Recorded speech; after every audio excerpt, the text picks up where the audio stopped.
Nós vamos continuar falando de direito de propriedade. Nós começamos isso, não foi? Então, falando de direito de propriedade, vamos lá, retomar. Nós estávamos falando sobre essa questão da relação do homem com as coisas do mundo, né?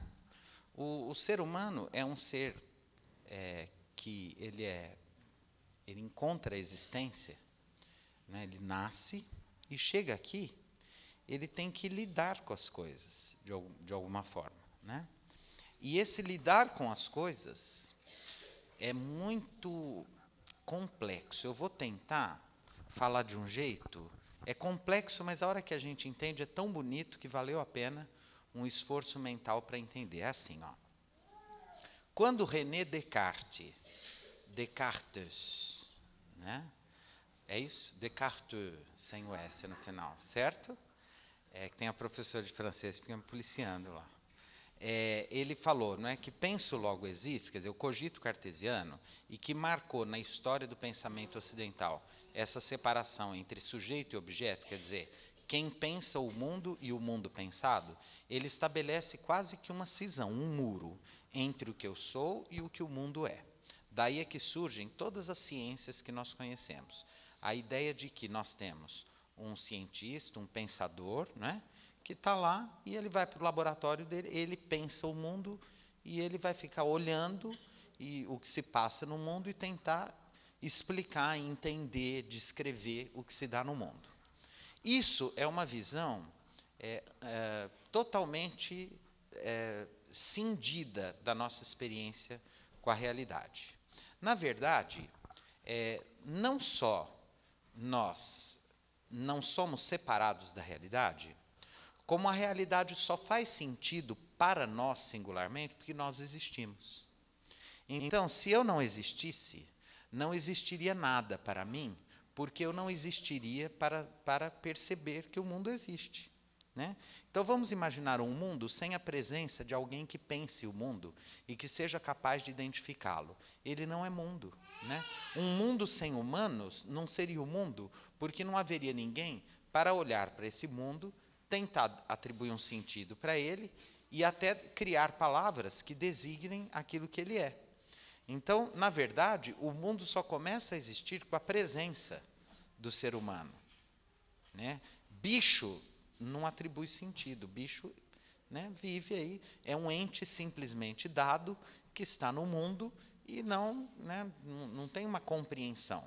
Nós não, nós pensamos. Mas não é esse pensar assim, a gente nasce, olha tudo isso aí e vai dando sentido. Não, quando a gente nasce, os sentidos também já estão prontos há séculos. Então, quando a gente nasce, as palavras já existem, os idiomas já existem, as significações já existem, as coisas já foram construídas em torno de nós. E é curioso porque a gente está lá quietinho, a gente acabou de nascer. E não é a gente que vai em busca do mundo, é o mundo que vem ao nosso encontro. Olha que bonito, né? Então, não sou eu que vou ao encontro da luz, é a luz que vem ao meu encontro, né? Quando o bebê abre os olhos e que começa a ter alguma visão mais nítida, etc., é como se as coisas desse mundo fossem aparecendo à sua frente. Elas vão se desvelando. É como se o mundo estivesse encoberto e a cada descoberta que a gente vai fazendo, esse mundo vai se desvelando. E aí é um encontro que se dá em mão dupla. Eu vou ao encontro do mundo, mas o mundo, o tempo todo, vem ao meu encontro. É assim, ó. Vou usar uma metáfora, né? Eu estou andando e, de repente, eu vejo um andarilho que cruza o meu caminho. Na verdade, eu não fui ao encontro de um andarilho, mas ele surge à minha frente. É como se a minha experiência existencial, né, como se nessa minha experiência existencial, de repente, à minha frente surge um andarilho. E olha, e eu dou o nome a ele de andarilho, e esse nome já automaticamente faz com que, por uma série de redes de significação que constituem o nosso pensamento, eu tenha um monte de conceitos prévios sobre o que seja um andarilho. E assim também é a propriedade. que é propriedade? É um conceito que está pronto aí. A gente nasce e ele já está aí há milênios, em algum momento histórico, né, alguém aí inventou isso, e ele está aí. O que é propriedade? É a qualidade daquilo que é próprio. Né? Por isso que é a propriedade. É a qualidade daquilo que é próprio.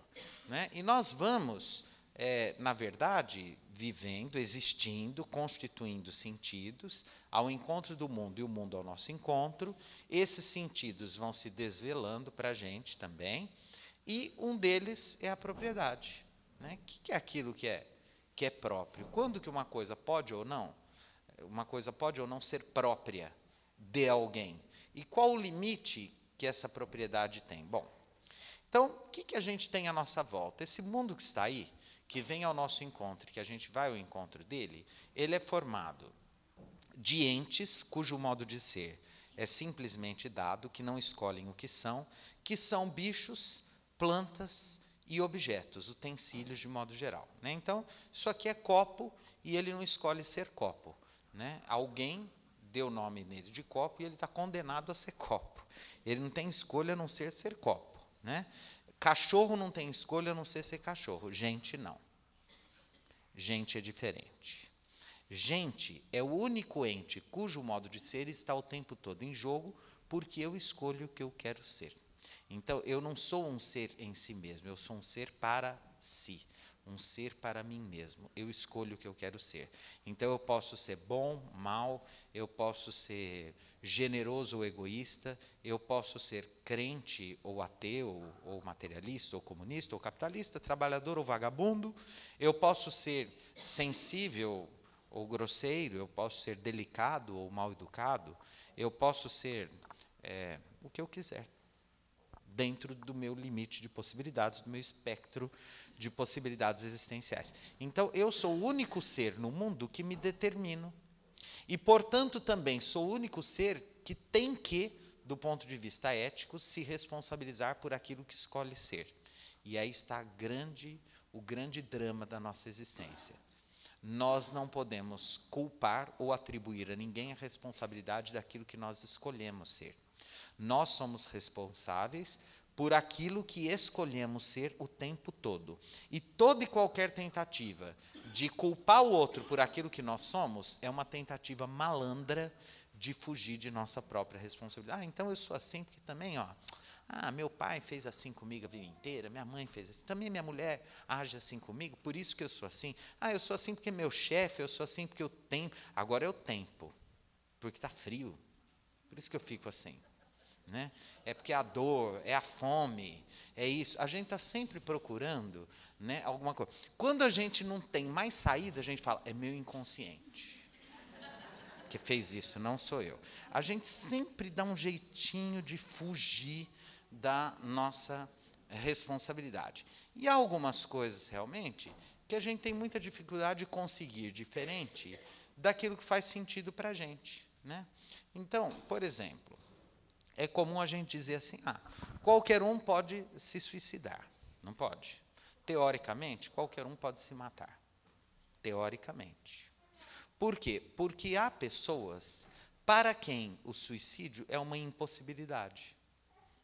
Mas não porque seja uma impossibilidade real, do ponto de vista mecânico, é uma impossibilidade pelo repertório de crença que aquela pessoa constituiu a vida inteira. Então, para ela, aquilo não faz sentido. Ainda que ela possa, não é uma possibilidade. Né? Há pessoas de tal forma rígidas nos seus valores que roubar é uma impossibilidade para ela. Ela morre, mas ela não rouba. Ela morre, mas ela não se mata. Né? Determinadas crenças, né, que não pode, por exemplo, transfusão, a pessoa aceita morrer. Olha, eu morro, mas não vou aceitar que se faça em mim uma transfusão.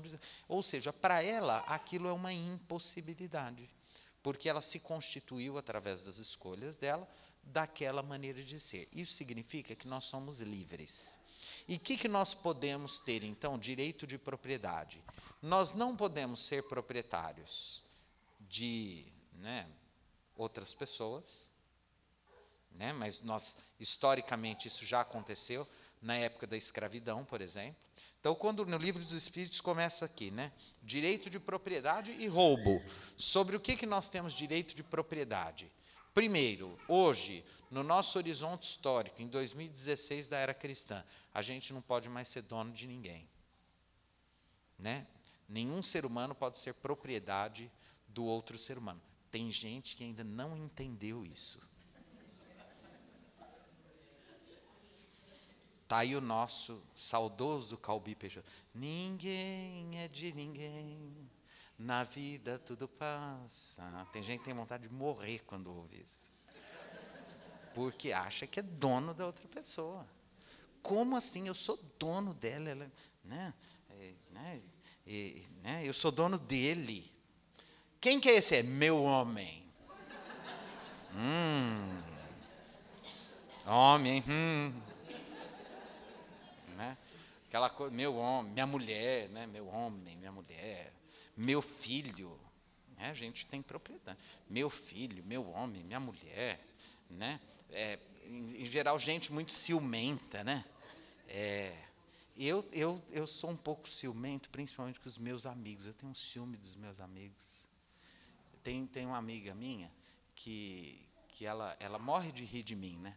Porque se eu fico sabendo que ela deu mais atenção para o outro amigo do que para mim, eu falo, fica com ele também, pá, aquele negócio, aquele cachorro lá e tal. Então, assim, a gente tem aquele ciúminho, aquela coisa, porque isso vem da onde? Vem daquele desejo de possuir o outro, né? Ninguém é de ninguém, a gente não pode possuir ninguém. O que a gente pode ter? Alguns animais a gente pode ter. Tem lá um cachorrinho que a gente compra, o gato, compra flores, né? Objetos da natureza, etc. e tal. Tem algumas coisas da natureza curiosas que estão à venda, né? Tem gente que compra ilhas, vocês sabem disso. Queria uma ilha, né? Diz que tem gente que tem ilha lá no litoral. O sujeito compra uma ilha, né? Tem ilhas. O sujeito compra uma ilha, compra uma montanha, uma propriedade, tem lá uma montanha magnífica, tem, né? Aquele negócio e tal. Então o sujeito compra coisas da natureza aí. Tem gente muito excêntrica, está milionária, eu quero, né? A gente compra cachorro, tem gente que compra, sei lá, um rinoceronte. Quero ter uma girafa no meu jardim. Pode, tem lá uma legislação que deve permitir isso aí, com alguns cuidados, né? Então a gente não pode ter outra.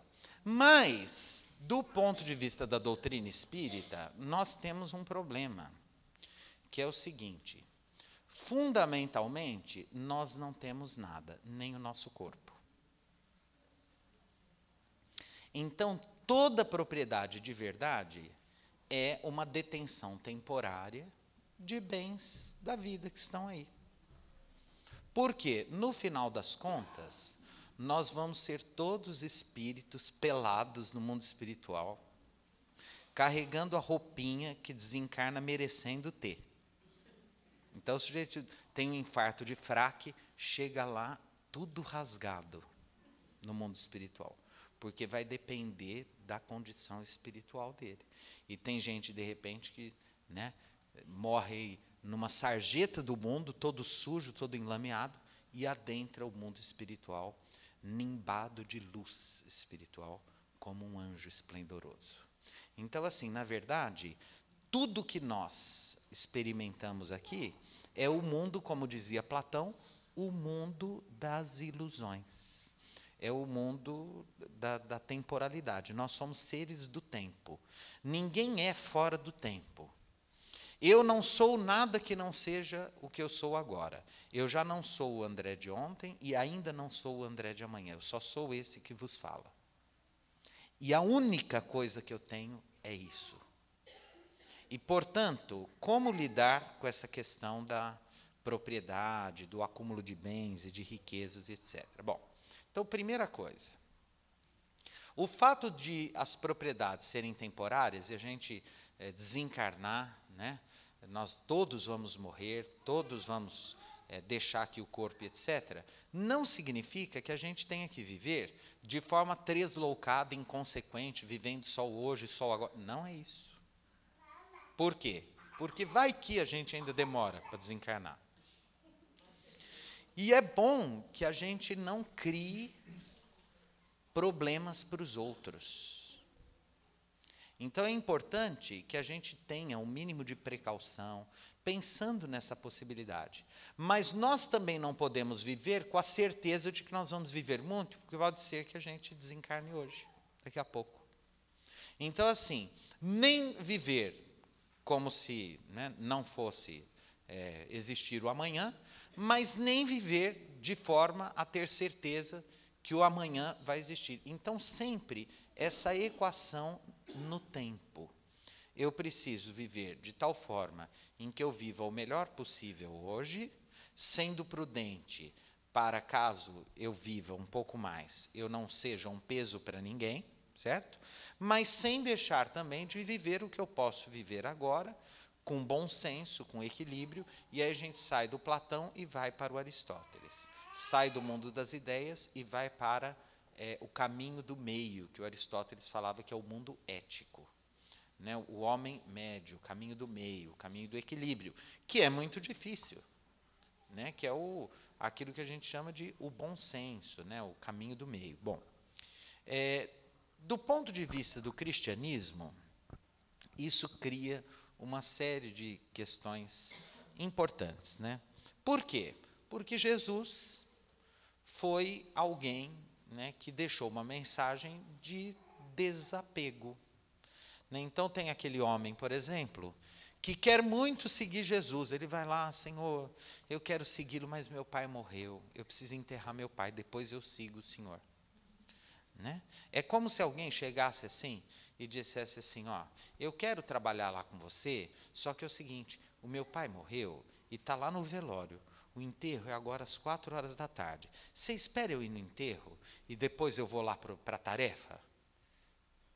O que a gente diria?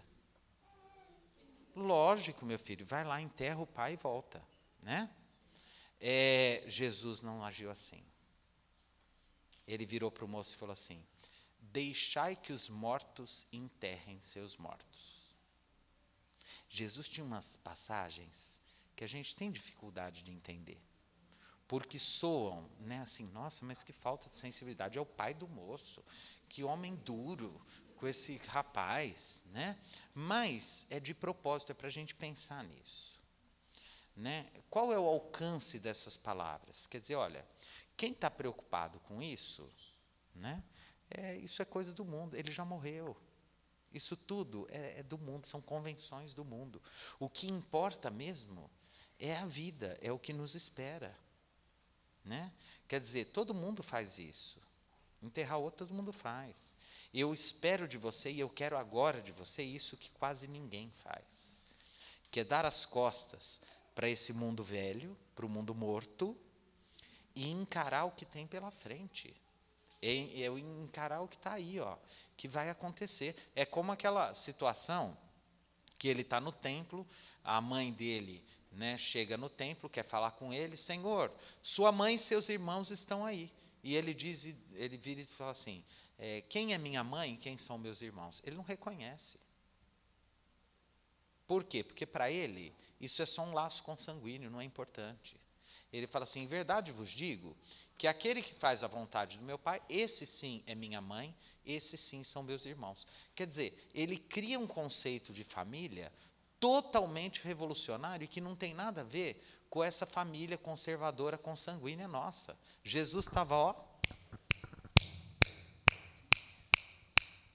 lá na frente. O fato de ter laço de sangue, tal, para ele não interessa. Ah, velório, que velório, tá louco? Embora, tem coisa para fazer. E tem uma outra situação em que ele diz assim, quem quiser me seguir, que pegue todos os seus bens, distribua aos pobres, tome a sua cruz e me siga.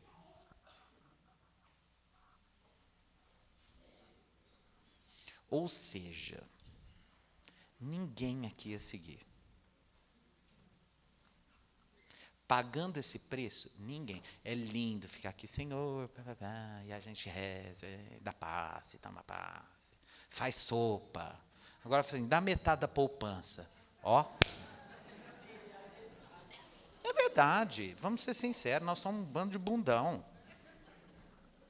Por quê? Porque a gente fica naquele vai e não vai. A gente é tudo cristão, mais ou menos. Eu, você, todo mundo aqui. E eu só acredito se alguém me trouxer a prova que dou para os pobres, tudo. Antes de desencarnar, porque depois que morre é fácil, até eu. Então, assim, nós estamos... Agora a gente está aqui nessa luta, né? A situação é a seguinte. O povo antigo tinha um verbo que a moçada não conhece mais. Gente antiga falava muito. Pelejar. Você chegava para as velhas, e aí, Dona Maria, tudo bom? Ah, pelejando, né? Estão na peleja. Não era assim? Nós estamos numa peleja aí. A gente está tentando. Então, faz assim, a gente não dá meia poupança, mas a gente compra uma pizza beneficente. Não é? Doa umas coisas velhas lá de casa, que não usa mais. Vai num jantarzinho, convida um baile, compra um rodinho lá. Entendeu? Tá bom, já vai, tudo bem, já tá bom, melhor que nada, é isso aí. Então, nós estamos naquela coisa assim, nós estamos tentando. Agora, seguir o Cristo radicalmente, como fez Paulo de Tarso, como fez Francisco de Assis, como fez Teresa de Calcutá, como fez Chico Xavier, que doou, né, esses direitos autorais todos, podia ser um milionário, viveu pobre, morreu pobre, nunca, né, aproveitou um tostão de tudo que os espíritos mandaram. Esse pessoal que realmente se entrega aí, né, é muito difícil. As nossas reencarnações são reencarnações que a gente vai ficar ainda muitos séculos patinando nisso que é a nossa vida mesmo. Então não está valendo nada? Tá, lógico que tá. Por quê? Porque isso também não é importante. Né? Não adianta nada eu fazer graça também material e eu não mudar a minha alma. Né? Se eu começar a fazer isso e eu não me tornar uma pessoa melhor também, mais agradável, menos preconceituosa, mais iluminada, mais sábia, mais serena, eu também não estou entendendo a mensagem de Jesus. Então, assim, é muito difícil, porque é muita coisa para mudar, é muita coisa para reformar, é muita coisa para transformar. O bom é que a gente tem pela frente só a eternidade. Então, a gente tem a eternidade, vamos fazendo o que a gente consegue todo dia, mudando um pouquinho, mudando um pouquinho, mudando um pouquinho. Vai chegar um dia que, de repente, a gente se vê totalmente diferente daquilo que era. Eu gosto muito de usar como metáfora o amanhecer e o entardecer. É curioso isso, a nossa evolução é assim. Ela não é radical. A gente não tem assim, já imaginou se o mundo fosse assim? Ó, é noite, e aí assim... 10 segundos, contagem regressiva, de repente o escuro vai virar claro, pum, pá, claro. Agora de novo, 6 horas, vai deixar de ser claro, vai passar de ser escuro, pá, pum, não. Como que é? Vai escurecendo, a gente nem percebe. Vai escurecendo, a noite vai caindo. De repente, a gente vê que está uma escuridão, e a gente não... Se pedirem para a gente, em que momento o dia passou a ser noite? A gente não consegue definir. Em que momento a noite deixou de ser noite e passou a ser dia? A gente também não consegue definir. Assim é a nossa transformação espiritual. A gente nem percebe. Na sequência das nossas encarnações, nós vamos mudando, mas não tem um corte. Vai acontecendo, a gente vai ficando melhor, até a gente se iluminar e não ter nem mais forma humana. Ok? O Livro dos Espíritos tem uma série de perguntas aqui, mais objetivas sobre direito de propriedade, se eu tenho, não tenho, como que eu faço, se o sujeito pode se defender, se não pode, se é justo, se é injusto, mas isso a gente vai em outros domingos desenvolvendo aqui, tá bom? Que Jesus nos ilumine, nos abençoe, nos inspire e nos encoraje para as grandes mudanças e para as pequenas também.